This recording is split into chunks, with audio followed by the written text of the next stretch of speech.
Hey guys, welcome back to my channel. Today I'm doing a review on the whole range of Pangea foods that can be used with crested geckos, gargoyle geckos, chahouas, lychees, even day geckos I think. So I'd like to thank Pangea for sending me these products. I asked if I could try them all out as it's been requested many times that I do a review on them all, and they agreed to send me some for reviewing, so I greatly appreciate that.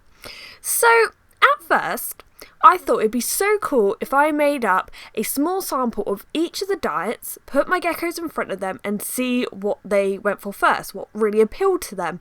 A kind of gecko mukbang, if you will. Is that how you say it? But of course, as you can imagine, if you have geckos, it didn't go to plan. Oh God. Really? Oh, what's that? Oh, hello, we finally...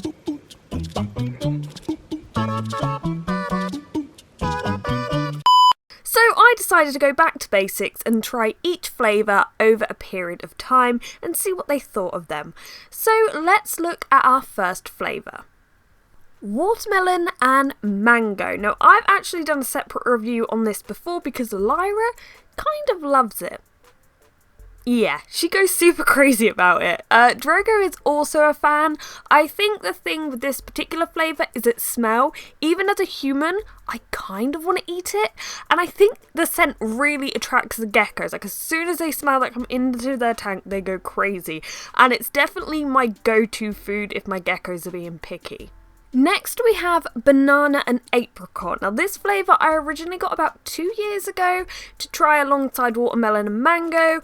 I actually think I did a video with Isla when I first tried it out, so it's a throwback video right there. The geckos do like it. It's one of those flavours where they will definitely lick and they will definitely eat it, but they don't necessarily go crazy. So, you know, I'll put it in. I know they will technically eat some of it. They won't necessarily always finish the bowl, but yeah, they'll eat it. Then we had another banana diet. It's banana and papaya. Now, one thing I am a little iffy about is offering too much banana, and I don't know if this applies to geckos, and maybe it's kind of seeped in from looking after guinea pigs for a long time, but I know banana can cause a fair bit of bloat in animals, so I don't know if I'd be overly comfortable just providing one diet that's a banana diet all the time. As I said though, I don't know if this is true for geckos. This may just be me with my guinea pig knowledge just being overly cautious, but generally I would prefer to just offer a mix of diets and have one of these included.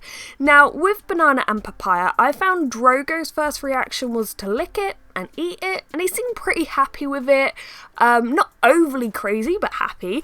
And when I offered it to Lyra, I thought, well, she'd definitely like this. She likes all the other fruit flavours. But sadly, there wasn't much of a reaction, and I left the bowl in her tank thinking maybe she'll eat it, and she didn't really, so I was a little disappointed. So I gave it a few weeks whilst I tried out all the other flavours, and then I tried banana and papaya again, and she launched at it, like literally went crazy for it. Now most of the time I forget to film when I first feed them. I really don't expect reactions like this, but yeah, she really loved it, and I tried it again with Drogo and he was super enthusiastic. And I think this is why it's important to offer a variety but also not rely on your gecko's first impressions. So you might try one food and think, oh, I've wasted my money, they're not eating it, but actually sometimes it just takes a little bit more time for them to get used to different flavours. Talking of doing a complete 180, the next diet is breeding diet. Now initially seeing its name I thought, nah, it's not for me, I'm not going to be breeding my geckos, but actually it can be used occasionally for geckos of all stages of life, whether they're breeding or not. And on their website they also point out that it can be great for growing juveniles too. It contains crickets, black soldier fly larvae, aka calcium worms, banana and apricot. The main source of fat and protein comes from the insect, and it has high levels of calcium, which is essential for geckos like crested geckos and chahouas who lose a lot of calcium when producing eggs. And you may be aware that crested geckos can be prone to being egg-bound, and of course calcium plays a part in that. And with Lyra, I'm pretty sure she lays eggs in her tank all the time. They're of course infertile, she's never been bred with, but it does always concern me that there is a part of her that could become egg-bound even though she's never been bred with. So I was quite looking forward to given her this diet because it may give her a little boost. So when I first offered her it, she was not interested at all. I was really disappointed, but fast forward about a month or so and she literally launched at it. She went absolutely crazy. I think there was a lull in her diet where she may have been carrying eggs and not interested in eating whilst I was like trying out all these diets, and I believe she's probably laid eggs and now she's gone crazy for them all. Whereas Drogo, my Chahoua, absolutely loves insects and absolutely loved this diet. Talking of insects, I also tried fruit mix and insects. So this also consists of black soldier fly larvae, crickets, banana, apricot and papaya. So it's kind of like a combination of these two diets plus insects. It seems quite similar to the breeding diet, just maybe there's less calcium in it. I'm not sure if Lyra's quite the fan though. I think I'm going to have to continue trying it a little bit with her. She was intrigued but not crazy about it. But once again, Drogo, my Chahoua, went crazy for it, as he does, because it has insects in it.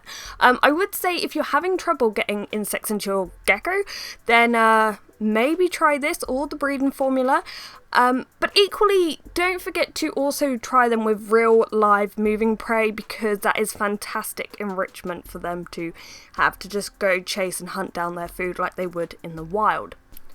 So those are all the diets I tried.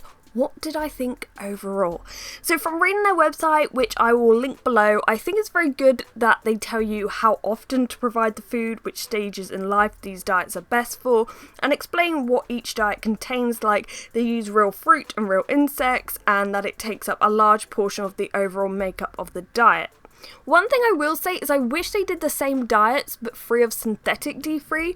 So if you use a UVB light with your gecko, you wouldn't have to worry that they're probably getting too much D3 from the light and the diet. For example, my Chahoua, he has a UV light and he does use it, but he also tends to prefer these diets. So it's a bit of a pain. So going forward, I would love to see a range that is free from D3. Other than that, I think these diets are great, and I think it's best to offer your geckos as much of a variety as you can, whether that be with these diets alongside live food or a cheeky piece of, real fruit in their cage as a little treat.